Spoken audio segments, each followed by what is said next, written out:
By the autumn of 1939, German radio had already sunk the Ark Royal 4 times. Berlin announced her destruction so often that the sailors standing on her own flight deck started shouting back at the broadcasts. "We're here! We're here!" She was built on a single unproven idea, that the future of naval warfare belonged not to the battleship's big guns, but to the aircraft flying off her deck. That philosophy would make her the most famous warship on Earth, hunted, mocked, and reported dead more times than any vessel in history. It would also leave her without the one thing every battleship went to sea with, a hull built to take a hit and keep floating. So how does a ship become so famous for surviving that the German propaganda ministry needs 24 hours just to find the words to announce her death? Her name was HMS Ark Royal. In November 1941, off the coast of Gibraltar, the joke finally caught up with her, and this time nobody was laughing. For most of the 1920s, the Royal Navy did not build aircraft carriers. It converted them. The Furious had started life as a battlecruiser with an impossible gun mounted on her bow. The Courageous and the Glorious were her sisters, hollowed out and topped with a flat deck. The Eagle had been a Chilean battleship. The Argus had been an ocean liner. Every one of these ships carried the scars of a design they were never meant to have: cramped hangars, awkward funnels, weak structures asked to do a job nobody had designed them for. Britain had airplanes at sea, but it did not yet have a ship built, from the very first rivet, to be a carrier and nothing else. 2 treaties made sure that changed slowly, if at all. The Washington Naval Treaty of 1922 capped Britain's total carrier tonnage and forbade any single ship over 33,000 tons. The London Naval Treaty of 1930 froze new capital ship construction almost entirely. For a decade, the Admiralty's naval constructors were left sketching a fleet they were not allowed to build. The man who finally got the order was Sir Arthur W. Johns, Director of Naval Construction, whose office had spent years updating and re-updating the same set of plans first drafted back in 1923. When the international picture darkened in 1933, Germany rearming in defiance of Versailles, Japan and Italy, both walking away from the League of Nations, the funding that had been withheld for a decade finally appeared in the 1934 naval budget. Johns had his chance. He signed off on the final design that November, and by February 1935, Camel Laird of Birkenhead had won the contract to build her for just over £3 million, making her the most expensive warship Britain had ever ordered. Johns did not have the luxury of an unlimited budget or an unlimited hull. He had a tonnage cap, and inside that cap he made one governing decision that would define the entire ship: capacity over armor. Instead of building around big guns and thick belts the way a battleship did, Johns built around airplanes. For the first time in the Royal Navy's history, the flight deck and the hangars were not bolted onto an existing hull design. They were the hull, engineered from the waterline up as a single continuous strength deck. 2 full hangar decks were stacked one above the other, giving her room for 60 aircraft, nearly double what any earlier British carrier could carry. To keep the weight budget from swallowing that capacity, Johns limited armor plating to the belt and the spaces that mattered most, the magazines, the engine rooms, and ordered nearly 2/3 of the hull welded instead of riveted, shaving another 500 tons off the total. The ship that emerged from Birkenhead was 800 feet long, powered by 102,000 horsepower across 3 shafts, and capable of just under 32 knots on trials, fast enough to outrun almost anything that could threaten her, in theory. She was launched on April 13, 1937, and named for the flagship that had faced down the Spanish Armada 3.5 centuries earlier. She was not a battleship wearing a flight deck. She was something the Royal Navy had never built before. A ship whose entire reason for existing was the 60 aircraft in her belly, and whose protection came from speed, numbers, and the airplanes themselves rather than the steel around them. It was a philosophy built entirely out of the treaty's restrictions, and it was about to be tested by an enemy who had made her a household name before she ever fired a shot in anger. The Ark Royal was commissioned on November 16, 1938, and immediately replaced the aging Courageous as flagship of the Home Fleet's carrier force. Her official complement ran to 151 officers, and 1,750 ratings. Nearly 1,800 men living inside a hull built around airplanes rather than guns. The idea behind her, 60 aircraft speed and quantity replacing armor, had existed only on paper and in trial reports. War would be the only test that mattered, and it arrived faster than anyone expected. On September 3, 1939, the day Britain and France declared war on Germany, the Ark Royal was already at sea, carrying a mixed air group of Fairey Swordfish torpedo bombers, Blackburn Skua fighter dive bombers, and a single Supermarine Walrus amphibian. She did not have to wait long to meet her enemy. On the morning of September 14, 1939, Ark Royal launched 3 skuas to search for a torpedoed merchantman, the Fanad Head. At almost the same moment, a German U-boat, the U-39, lined up a shot on the carrier herself. It was the first attack any U-boat had made on a Royal Navy fleet carrier in the war. Her torpedoes, fitted with the unreliable magnetic detonators, failed to explode. Ark Royal's escorting destroyers, Faulkner, Firedrake, and Foxhound, ran the submarine down and forced her to the surface. Every member of U-39's crew was taken prisoner, and Kapitänleutnant Gerhard Gladys's boat became the first German submarine lost in the Second World War. 12 days into the war, the Ark Royal had already survived one attack and helped sink the enemy who tried it. The Kriegsmarine's next attempt came from the air, and it produced the moment that would define the ship's entire reputation. On September 26, 1939, a flight of Junkers 88 bombers from Kampfgruppe 30 found Ark Royal in the North Sea, operating alongside the battlecruiser Renown. 3 of the 4 attacking aircraft were driven off by her anti-aircraft gunners. The 4th, flown by a Lieutenant Adolf Frank, pressed home a run and released a 2,000-pound bomb. Ark Royal turned hard to starboard, and the bomb exploded in the sea roughly 30 yards off her bow, close enough to throw a column of water over her deck but not close enough to touch her hull. Frank, certain he had scored a direct hit, reported the carrier sunk. When a later German reconnaissance flight found only the Renown and her destroyer screen, with no sign of the carrier that should have been beside her, Berlin took the pilot at his word. German state radio announced the destruction of HMS Ark Royal to the world. Frank was awarded the Iron Cross and promoted for a kill he had not actually made, and never personally claimed to have made. The lie, once broadcast, could not easily be walked back. Winston Churchill, aware that a false report of a major British warship's loss could unsettle an already anxious United States, personally cabled Franklin Roosevelt to confirm the Ark Royal was afloat and undamaged, and the Royal Navy invited the American naval attaché aboard to see her for himself. It did nothing to stop the German propaganda machine. Lord Haw Haw, the English-language broadcaster for Nazi radio, began taunting British listeners with the same question night after night. Where is the Ark Royal? The sailors serving aboard her, hearing the broadcast relayed over their own ship's tannoy, took to shouting the answer back across the flight deck. We're here! We're here! By the closing weeks of 1939, the philosophy Arthur Johns had built into her was already paying off exactly as intended. Her speed had let her outmaneuver a submarine attack. Her aircraft had helped run down the U-boat that made it. Her anti-aircraft batteries had turned away 3/4 of an air raid. And even the one bomb that got through had missed by 30 yards. In October, she sailed for the South Atlantic as part of the hunt for the German pocket battleship Admiral Graf Spee, the raider that had been sinking British merchant shipping since the war's opening weeks. Ark Royal never fired a shot at the Graf Spee directly. That credit belonged to the cruisers Exeter, Ajax, and Achilles at the Battle of the River Plate in December. But her mere presence in the hunt, and the Kriegsmarine's failure to sink her, added another layer to a reputation that was rapidly outgrowing the ship herself.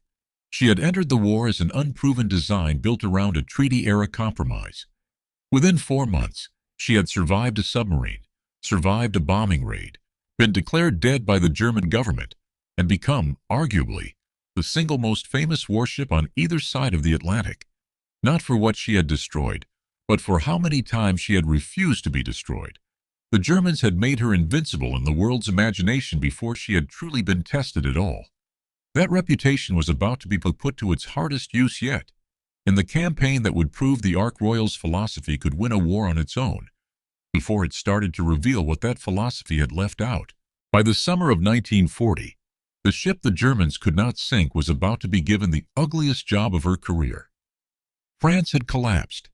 Its powerful fleet, still intact, sat in Mediterranean harbors that might soon fall under German or Italian control, and Winston Churchill's government could not risk those battleships joining the enemy. Ark Royal was folded into a new formation at Gibraltar, Force H, under Vice Admiral Sir James Somerville, alongside the battlecruiser Hood and the battleships Valiant and Resolution. On July 3, 1940, Force H arrived off the Algerian port of Mers el-Kébir, where the bulk of the French Atlantic Fleet lay at anchor.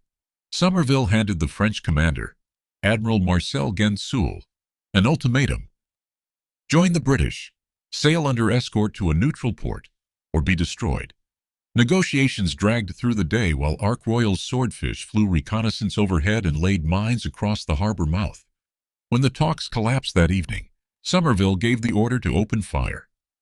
Within minutes, the battleship Breton had capsized, the Dunkirk was burning and the run aground, and nearly 1,300 French sailors were dead. It was Britain firing on a former ally, and it was Ark Royal's aircraft that had helped seal the harbor shut before the guns ever spoke. 3 days later, her Swordfish returned and finished the job on the crippled Dunkirk. There was no glory in Mers el-Kébir, and the ship's crew felt that. But it proved something the Admiralty needed proven. Force H, built around a single fast carrier, instead of a battle line, could move independently, strike hard, and control a stretch of ocean no other formation could reach in time. Over the following months, that mobility became routine. Ark Royal shepherded convoy after convoy through the Mediterranean toward the besieged island of Malta, running her Swordfish and Skuas ahead of the ships to hunt Italian submarines, and turn back shadowing aircraft. On August 1, 1940, she escorted a convoy that delivered a dozen Hurricane fighters to the island, striking the Italian airbase at Cagliari, Sardinia, along the way to help keep enemy bombers grounded while the convoy slipped through.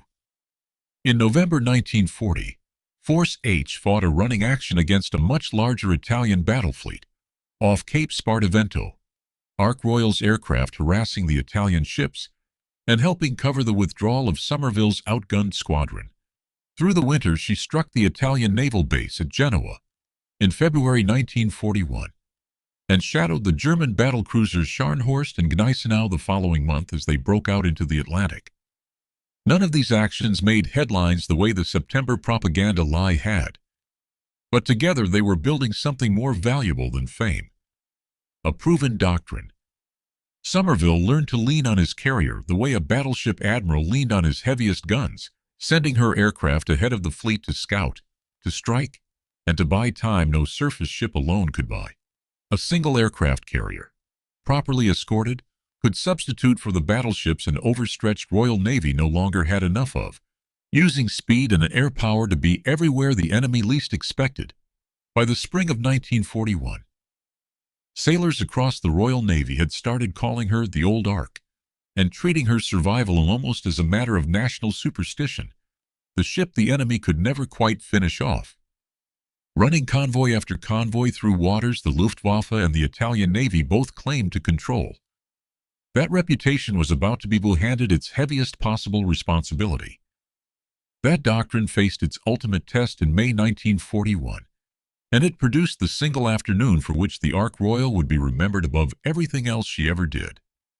On May 24th, the German battleship Bismarck, the newest and most powerful warship in the world, sank the battlecruiser HMS Hood in under 4 minutes, killing all but 3 of her 1,318 men. Bismarck then slipped away from the pursuing home fleet into the fog and rain of the North Atlantic for the better part of 2 days. The most powerful navy on Earth lost track of her completely. She was found again on the morning of May 26th by an American-built Catalina flying boat, but by then she was close enough to the French coast that German air cover from occupied France would reach her before the British battleships could. Ark Royal, 300 miles away with Force H, was the only card left to play. That afternoon her air crews made a mistake that could have ended the entire operation in tragedy. 14 swordfish, launched into a howling gale with 8-story swells, mistook the cruiser HMS Sheffield for the Bismarck and dropped torpedoes at their own side. Sheffield survived only because several of the torpedo's magnetic detonators, the same unearthed unreliable fuses that had saved Ark Royal from U-39 20 months earlier, malfunctioned on impact with the waves. It was, by any measure, a disaster narrowly avoided. There was no time to dwell on it. That evening, with barely 3 hours of daylight left before Bismarck would reach the safety of Luftwaffe air cover from Brest, Ark Royal launched a second strike. 15 swordfish. Armed this time with contact-fused torpedoes, flying into rain, gale-force winds, and a pitching flight deck that at times rose and fell 60 feet between swells. What followed has been called, without much exaggeration, the moment naval air power proved it could decide the fate of the most powerful battleship ever built. The swordfish pressed their attack from every direction at once, flying so low that spray from the wave crests soaked their fabric wings. Some pilots later admitting they could see individual German gunners on Bismarck's deck as they came in. Bismarck's anti-aircraft gunners fulfilled the sky around them with everything the ship carried, from her heavy flak batteries down to the main turrets firing into the sea to throw up walls of water in the biplane's path. One swordfish alone absorbed more than 150 hits and still made it home. 2 torpedoes found their mark. One struck amidships and did little real damage beyond a hard shudder through the hull. The second struck the one place Bismarck's engineers had never thought to armor heavily: her stern, where her twin rudders sat exposed beneath the waterline. The explosion jammed both rudders at an angle of 12 degrees to port and wrecked her steering gear beyond any hope of repair at sea. Bismarck, the ship that had sunk the hood in minutes, could now only steam in a slow, helpless circle, her captain unable to point her bow toward safety no matter how much power her engines still had to give. All 15 swordfish returned safely to Ark Royal that night, an outcome almost nobody on her flight deck had expected given the weather and the volume of fire they had flown through. Aboard Bismarck, engineers and divers worked through the night trying to free the rudders and failed. She radioed Berlin that she could no longer maneuver and would fight to the last shell.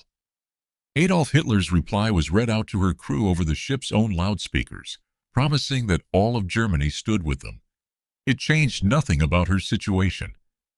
The following morning, the battleships King George V and Rodney closed to point-blank range and reduced Bismarck's decks and superstructure to wreckage within roughly 90 minutes of sustained gunfire. The cruiser Dorsetshire finished her with torpedoes, and she went down at 10:36 a.m. on May 27, with 110 survivors pulled from a crew of over 2,200. The story crossed the Atlantic within hours.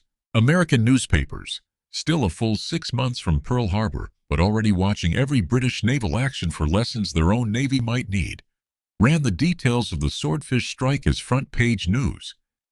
Naval attachés in London filed reports back to Washington on the action, and within the U.S. Navy's own carrier air divisions, the episode became a frequently cited argument for officers pushing to expand American torpedo squadron training before the country ever entered the war. A handful of obsolete biplanes, launched from a single carrier, in conditions no battleship could have fought through, had crippled the most modern warship afloat, and handed a numerically inferior British fleet its most important naval victory of the war so far. 2 years into the conflict, everything Arthur Johns had built into the Ark Royal, the speed, the aircraft capacity, the doctrine of striking before the enemy could bring his own big guns to bear, had been vindicated beyond anything the Admiralty could have hoped for in 1934. She had survived a U-boat. She had survived a bomber. She had helped force a French fleet to surrender and helped sink the pride of the German Navy. The philosophy of capacity over armor had not just kept her alive. It had turned her into the single most effective weapon the Royal Navy possessed, a ship that had done more damage to the Axis war effort in 2 years than most of the home fleet's battleships combined. But the very qualities that made her so hard to kill outright, her speed, her thin protection, her reliance on aircraft rather than steel, had never actually been tested by a direct hit in the place that mattered most. That test, and the flaw hiding underneath 2 years of legend, was still to come. The same decisions that had made the Ark Royal the most effective ship in the Royal Navy had never actually been tested by a torpedo. Every strength that Arthur Johns built into her in 1934 rested on one working assumption: that speed, aircraft, and anti-aircraft fire could keep an enemy from ever landing a serious blow below the waterline in the first place. For 2 years that assumption had held. It was never true because the ship could survive being hit. It was true because she had been lucky, and because U-39's torpedoes had failed to explode. Underneath the legend, the compromises Johns had made to fit 60 aircraft and a full flight deck inside a treaty-limited hull were still there, unaddressed, waiting for the one moment they would matter. The most dangerous of those compromises had been made not by an engineer, but by an accountant. Ark Royal's original 1934 design called for two auxiliary diesel generators, a backup electrical supply independent of her main steam plant. The kind of redundancy any warship needed if her boilers were ever knocked out. During construction, in the name of economy, both diesel generators were deleted from the final specification, a paperwork decision made years before anyone aboard her would ever have reason to miss them. Every watt of power aboard the ship, for her pumps, her lighting, her communications, the machinery that ran her damage control system itself, would come from steam, and steam alone. It was the same philosophy that had shaped everything else about her: save weight, save cost, trust the ship's other strengths to cover the gap. Nobody who made that decision in a shipyard office in the mid-1930s was thinking about a single torpedo in the Western Mediterranean 6 years later. But the choice meant that if her boilers ever went cold, the Ark Royal would go dark, and there would be nothing to plug the gap.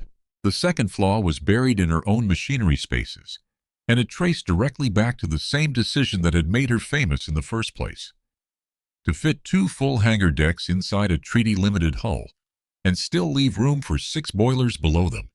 Johns's design routed every boiler's exhaust gas up through a single shared trunk, or uptake, that ran the width of the ship to a funnel on the starboard side.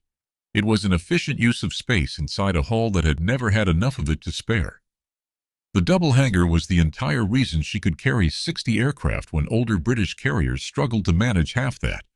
It was also the reason her boiler trunking had to be squeezed into a single low-lying channel instead of several separate isolated ones. It was, structurally, a single point of failure. If seawater ever found its way into that uptake, it would not flood one boiler room. It would flood all 3, one after another in sequence, because they were all connected through the same open channel. The compartment sat low enough in the ship that a serious list to either side would put it at or near the waterline.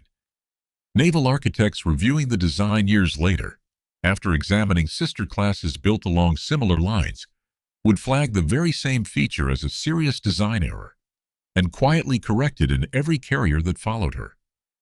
None of this showed itself in ordinary service. It showed itself only under the specific narrow set of conditions a single successful torpedo hit would create. Conditions the Ark Royal had never once faced in 2 years of war, because she had never once been successfully torpedoed. That was the trap inside her own success, the very reputation for invincibility that Lord Haw Haw's broadcasts had built. The running joke that made German claims of her sinking a source of pride rather than fear had convinced almost everyone aboard her, and above her in the chain of command, that the ship's luck was closer to a law of nature than a coin that could eventually land the other way. Sailors newly assigned to her often heard the same reassurance from veterans before they had even stowed their kit. Nothing sinks the old Ark. It was meant kindly, and it was not entirely wrong about her past. It said nothing at all about what would happen the first time her luck ran out. That overconfidence had consequences of its own, and it existed despite plenty of evidence that carriers were not, in fact, invincible. The Royal Navy had already lost 2 of Ark Royal's near sisters. The Courageous went down within weeks of the war's start, torpedoed by U-29 on September 17, 1939, taking more than 500 of her crew with her. The Glorious was sunk by German battlecruisers off Norway in June 1940, with a loss of life even worse. Both losses were studied, filed, and largely treated as the product of specific tactical mistakes. rather than as a warning about carrier vulnerability in general. Ark Royal, by contrast, had survived everything thrown at her, and that survival record hardened into something close to institutional faith. Officers who might have pushed harder for a proper refit, or for diesel generators to be retrofitted the way naval architects had once specified, had little appetite to interrupt a winning formula. The ship that could not be sunk did not, in the minds of the men running the war, urgently need fixing. Force H had no second fleet carrier to rotate in her place. And through 1940 and 1901, the Ark Royal was worked at a pace few ships in the Royal Navy could match. Malta convoys, the Bismarck chase, raids on the Italian coast, escort duty back and forth across the western Mediterranean, and the Bay of Biscay. With only the barest minimum of yard time between operations, Admiral Cunningham's Mediterranean fleet, fighting its own desperate campaign to keep supply lines to Malta open, depended on her being available on short notice more often than any single ship should reasonably have been asked to be.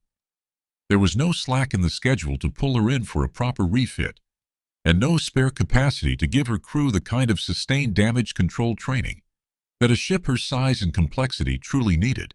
Her engineering department, like every other section aboard her, had spent 2 years learning to keep the ship running under combat conditions, rather than drilling for the specific narrow emergency her original designers had left unaddressed. The same strain that came from being the fleet's most reliable asset left less room to prepare for the one day she would need every trained hand at once. The enemy, meanwhile, was adapting. The disastrous magnetic detonators that had saved her from U-39 in September 1939 and saved the Sheffield during the Bismarck strike in May 1941 were a known embarrassment inside the German U-boat arm. And by the autumn of 1941, most boats operating in the Mediterranean and its Atlantic approaches carried torpedoes fitted with simpler, far more reliable contact fuses. The Kriegsmarine had also grown more aggressive about the waters around Gibraltar specifically, aware that Force H's carrier made the crossing between the Rock and the open Atlantic on a predictable rhythm tied to her convoy schedule. German naval intelligence did not need to guess where the Ark Royal might be on any given week. They only had to watch the pattern of Force H's sailings and wait for a boat to be in position when she came through. One of those boats already had a personal grudge against the strait. Kapitänleutnant Friedrich Guggenberger, a young commander who had taken over the newly built U-81 that April, had tried to force his way past Gibraltar into the Mediterranean once already. On October 30, 1941, a British Catalina flying boat and a Hudson bomber caught him on the surface during the crossing, and battered U-81 badly enough that he had to limp all the way back to Brest for repairs. It was the kind of failure that could end a young commander's career before it started. Instead, by early November, U-81 was patched up and ordered to try again, sailing on November 4th with fresh orders to reach the Italian port of La Spezia. Nobody aboard her yet knew that Force H and the ship the Germans had spent 2 years failing to sink would be transiting the same stretch of water on the same week. By November 1941, 3 things that had never before lined up all sat waiting at once.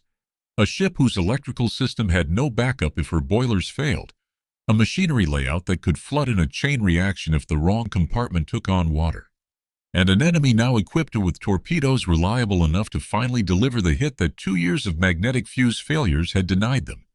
The philosophy that built the Ark Royal, capacity over armor, speed and aircraft over steel, had never been disproven. It had simply never been tested against the one threat it was never designed to survive. A single torpedo, correctly fused, striking exactly the wrong compartment on exactly the wrong day. The afternoon was clear and the sea was calm. Unremarkable weather for the strait in mid-November, the kind of day that gave lookouts and sonar operators every advantage and no excuse. At 3:40 in the afternoon of November 13, 1941, the sonar operator aboard the destroyer Legion, screening Force H as it returned to Gibraltar after covering another Malta convoy, picked up an unidentified sound in the water. He logged it as the propellers of a nearby friendly ship and moved on. 1 minute later, at 3:41, a single torpedo fired from Friedrich Guggenberger's U-81 struck the Ark Royal amidships, on her starboard side, in the narrow gap between her fuel bunkers and her bomb store, directly beneath the island superstructure that housed her bridge. Men on the flight deck felt the explosion through the steel under their boots before they heard it, a hard, low shudder that ran the length of the hull, followed a half-second later by the boom and the column of black smoke and spray that shot up past the level of the flight deck itself. The blast hurled fully loaded torpedo bombers, parked and ready for the next day's patrols, several feet into the air on their landing gear. Able seaman Edward Mitchell, 44 years old, working below in the area of the strike, was killed instantly. He would be the only man to die that day. The blast tore a hole roughly 130 feet long and 30 feet high through her hull and bottom plating, where the torpedo had run unusually deep before striking her bilge keel and detonating inboard of her side protection, the one angle her designers had least anticipated. Water poured immediately into the main switchboard room, the lower steering position, and the ship's telephone exchange. And within seconds, the Ark Royal lost the ability to communicate between her bridge and her machinery spaces. The starboard boiler room began flooding at once, without functioning internal communications. Captain Loban Mond could not simply order the engines stopped over the ship's phone system. A runner had to be sent physically down through the ship to relay the order by hand, costing precious minutes, while the carrier continued making way with an open wound below the waterline. The list to starboard began almost immediately, reaching 10 degrees within the first minutes, and climbing to 18 degrees within 20. Mond, with the fate of the courageous and the glorious fresh in every officer's mind, both carriers lost within minutes of being hit, taking hundreds of men down with them, made the decision that would define the rest of his career. He ordered the ship abandoned. It was, on its face, the cautious choice, the one that could cost no more lives than the single one already lost. In practice, it triggered the exact chain of failures the ship's own design had left waiting. Every man in the machinery spaces was pulled up to the flight deck to be sorted and evacuated, rather than a trained damage control party being kept below to fight the flooding while the rest of the crew left. Men filed up ladders and through smoke-filled passageways in a ship already tilting noticeably underfoot, the deck sloping enough that loose gears slid audibly across it. As those spaces emptied, watertight covers and armored hatches were left open behind the retreating men, doors that should have sealed off the spreading water. Instead, left it a clear path through compartment after compartment. Nearly 1,600 men crowded onto the flight deck and were ferried across to the destroyer Legion, which had come alongside to take them off, and to other escorts standing by, climbing down scrambling nets and lines into small boats bobbing against the carrier's listing hull in the fading afternoon light. For 49 minutes after the torpedo struck, essentially no organized effort was made to fight the flooding at all. It was during exactly this window that the centerline boiler room, the compartment sitting beneath the single shared uptake Arthur Johns's engineers had built 7 years earlier, began taking on water from below. Admiral Somerville, watching from the battleship Malaya, refused to accept the loss so easily. He ordered damage control parties back aboard the carrier, even as most of her crew was still being taken off, and personally took Malaya ahead to Gibraltar to organize a salvage effort rather than simply standing by to watch her sink. Volunteers climbed back up the same nets they had just come down, returning to a ship that was still listing and still flooding, to fight for her a second time. The returning damage control teams managed a partial recovery.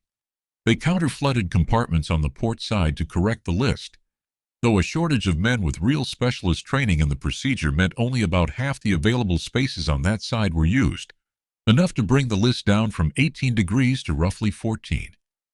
But with the flooding valves never properly closed afterward, so seawater that had been let in deliberately to balance the ship began leaking back out even as more water came in elsewhere. Just after 5:15 that evening, nearly 2 hours after the torpedo hit, the engineering crews who had stayed or returned aboard had succeeded in relighting one of her boilers, restoring enough power to run the bilge pumps for the first time since the strike. The destroyer Laffery came alongside to feed her additional power and pumps from her own systems. By early evening, with the list holding and pumps working, it briefly looked as though the ship the Germans had failed to kill for 2 years might survive this too. The sea did not cooperate.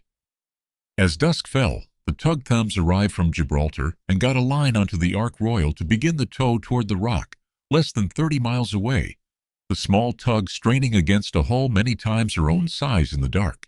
But the same list that had briefly stabilized began climbing again as the night wore on, and floodwater finally reached the boiler room fan flat. The same uninterrupted compartment naval architects would later single out as the single worst structural decision in her entire design. The space that connected all three boiler rooms through one shared channel. As water entered it, the newly relit boiler had to be shut down again, and with it went the pumps that had been keeping the flooding in check. There was no diesel backup to take over, because the diesel generators specified in 1930 had been deleted from the ship years before she was ever built. From that point on, the Ark Royal had no organized way left to fight for her own survival. Through the small hours of the night, the small salvage party still aboard could do little but watch the list resume its climb, degree by degree, past the point any further counter-flooding or towing could correct, while the destroyers in the tug stood by helplessly in the darkness alongside her. At approximately 6:13 on the morning of November 14, 1941, roughly 14.5 hours after Guggenberger's single torpedo struck her, HMS Ark Royal rolled onto her side and broke apart as she went under, sinking in deep water about 30 nautical miles east of Gibraltar. Of the nearly 1,600 men who had served aboard her that day, all but one survived.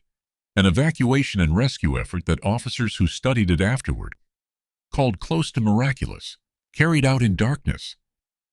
In a listing ship, without most of her lights or internal communications working, and without a single additional death beyond Edward Mitchell in the initial blast, it remains to this day one of the most successful large-scale ship evacuations of the entire war. The reckoning that followed fell on three very different people. Captain Loban Mond faced a board of inquiry, and then a court-martial in February 1942 charged with negligence for failing to keep an organized damage control party working through the ship in the critical period after the hit, rather than pulling every hand topside for evacuation. He did not deny the decision. He had made it in good faith, with the sinkings of the courageous and the glorious fresh in mind, believing speed in getting men off the ship mattered more than a fighting chance at saving her.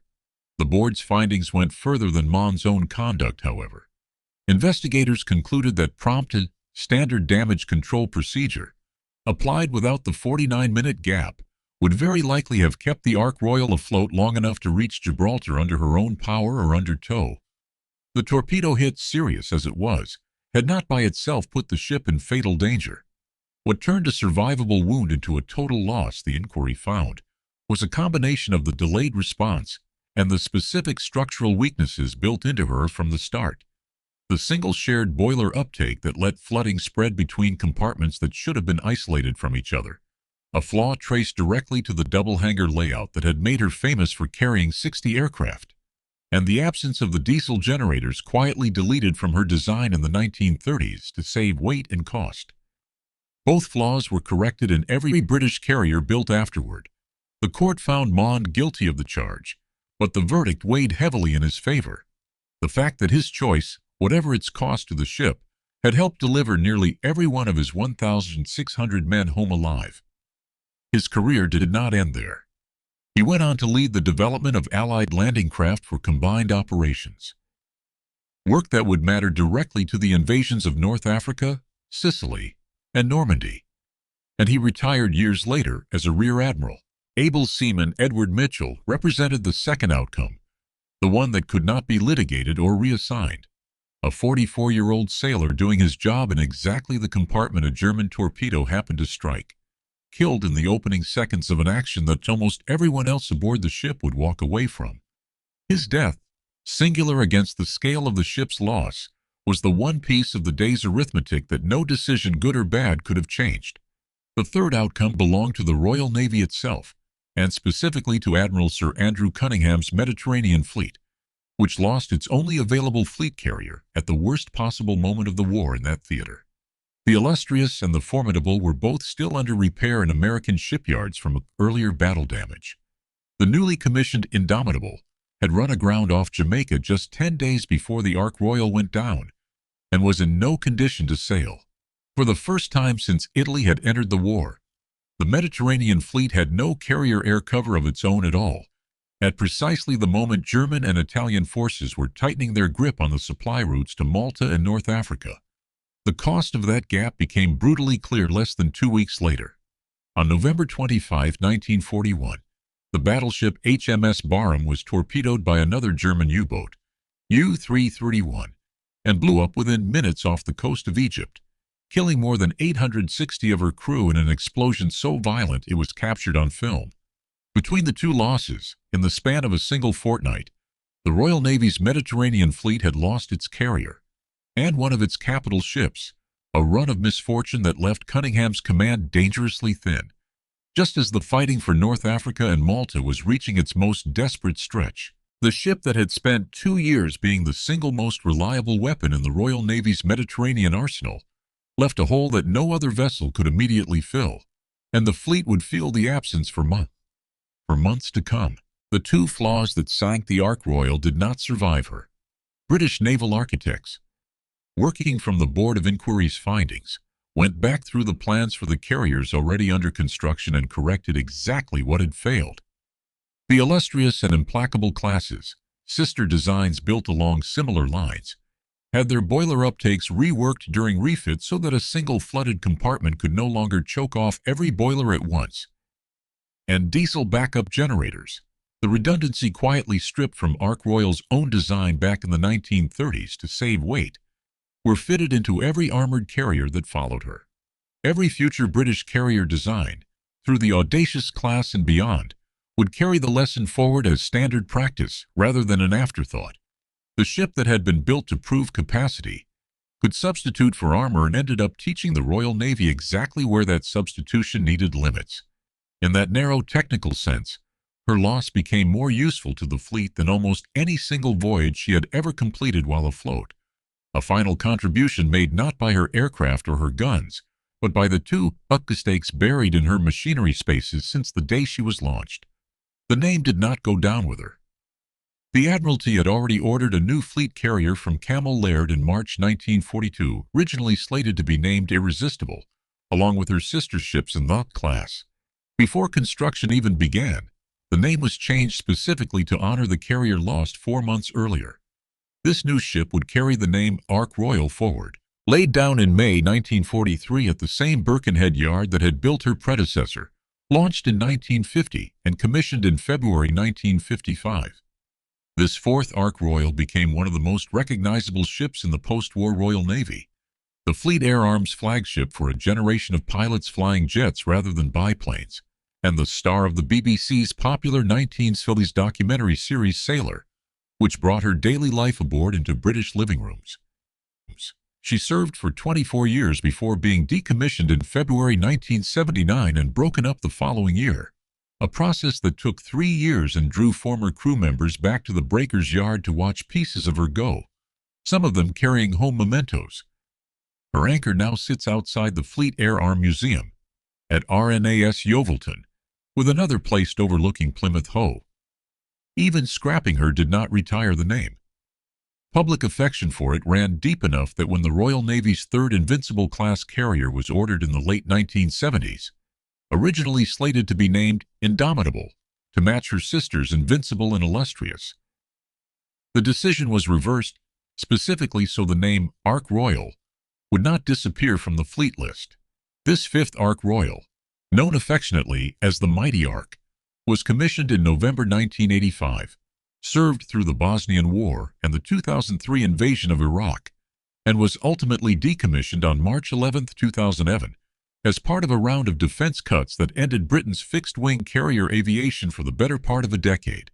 The same country that had once needed the name at any cost finding itself, 6 decades later, retiring it again for reasons that had nothing to do with the ship herself. No ship has carried the name since, though the Royal Navy's tradition of reviving it after each retirement leaves the door open for a sixth. The original Ark Royal herself, the ship whose story this has been, was not found again for 61 years. In December 2002, an American underwater survey company, working under contract to the BBC for a documentary on the wreck, located her remains roughly 30 nautical miles off Gibraltar, resting upright at a depth of about 3,300 feet, with her forward section broken away and lying separately nearby and her island superstructure torn loose from the flight deck as she rolled and sank. Debris from her hangars, equipment, structural fragments, even aircraft that had been stowed aboard when she went down, lies scattered across the seabed around the main wreck. A silent record of the ship's final hours preserved in cold, undisturbed water far beyond the reach of casual divers. The wreck is designated a protected place under British law, a war grave in every sense, but the death toll that usually accompanies one, since only Edward Mitchell went down with her that November morning. The historical verdict on the Ark Royal has settled into something more complicated and more honest than either the wartime legend of an unsinkable ship or the post-war footnote of a captain court-martialed for her loss. The engineering that made her the most effective carrier in the Royal Navy for 2 straight years. The doctrine of capacity and aircraft over armor and steel. The philosophies Arthur Johns built into her under the weight of a naval treaty that gave him almost nothing else to work with, was thoroughly vindicated by everything she accomplished between 1939 and 1941. A U-boat sunk, a French fleet neutralized, the Bismarck crippled, convoy after convoy walked safely into Malta. Historians and naval architects who have studied her career since generally agree that no design choice available to Johns in 1904, working under the tonnage limits he was given, could have produced a ship that did more with less. The same philosophy also left her without the one piece of redundancy, a backup source of electrical power, that might have kept her afloat on the single worst afternoon of her career. She was not a poorly built ship undone by an obvious mistake. She was a brilliantly built ship undone by the specific narrow gap between what her philosophy could deliver and what a single well-aimed torpedo demanded of her instead. A gap her own successors were built, from that point forward, never to leave open again.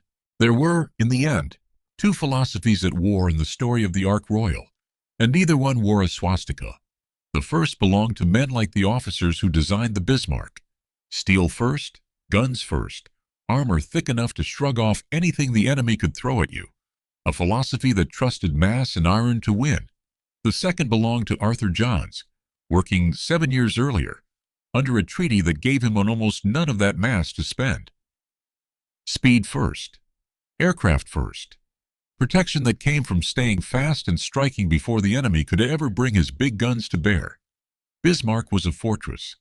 Ark Royal was a gamble. Bismarck was built to survive being hit. Ark Royal was built to make sure the hit never landed. In May 1941, in a North Atlantic gale, those 2 philosophies finally met each other directly, and the 15 fragile biplanes flying off Ark Royal's deck proved that speed and aircraft could cripple even the most heavily armored battleship in the world. 6 months later, the same contest played out again, at a scale of 1, in the Western Mediterranean, and this time the philosophies traded places. A single German torpedo did what none of Bismarck's 14-inch guns, none of the Luftwaffe's bombs, and none of the Kriegsmarine's earlier torpedoes had managed in 2 years of trying. It did not sink the Ark Royal by brute force. It found the one narrow seam in a philosophy built entirely around speed and capacity. No armor thick enough to matter, and buried quietly in her machinery since 1934, no backup power to fall back on when the primary system failed. The ship that had proven aircraft could beat armor was, in the end, undone by the absence of the one thing armor-first ships never went to sea without: redundancy. Steel and guns had never caught her. The gap inside her own philosophy finally did. Back in the autumn of 1939, when German radio first sank her, the sailors on her own flight deck had shouted back at their own tannoy in the middle of Lord Haw Haw's broadcasts. "We're here! We're here!" They shouted it because it was funny. Because Berlin had gotten it wrong so many times that the lie had become a running joke aboard the ship. It was supposed to be morning. Every false claim only made the next one land softer. Every failed torpedo only made the ship seem more permanent. For 2 years, they were right to laugh. Then, on one clear afternoon in November 1941, with no fanfare and no warning, the joke stopped being a joke. The propaganda that had cried wolf so many times finally happened to be telling the truth. And the ship whose entire legend was built on refusing to sink went down anyway, taking 14.5 hours and one man's life to do it, a fraction of what any of Germany's earlier false claims had promised, and yet, this time, entirely real. Nothing about the Ark Royal's philosophy was ever disproven. Every carrier the Royal Navy built after her carried Arthur Johns's basic bet forward, that aircraft, not armor, would decide the next war at sea. They simply carried it forward with a backup generator he had never been given, and a boiler room layout that could not drown itself in a single afternoon. Her flaw did not kill the idea. It only quelled her, and it made sure it would never happen to anyone who came after. In that sense, the ship that could not be sunk was not wrong about herself. Not exactly. She was simply the one who had to prove, at the worst possible cost, exactly where the idea's edge was, so that every carrier flying the white ensign after her would never have to find out the same way. For 2 years, an entire propaganda ministry had insisted over and over that the Ark Royal was gone. For 2 years they had been wrong. On November 14, 1941, they were finally right, and for the first time nobody aboard her was left to shout back.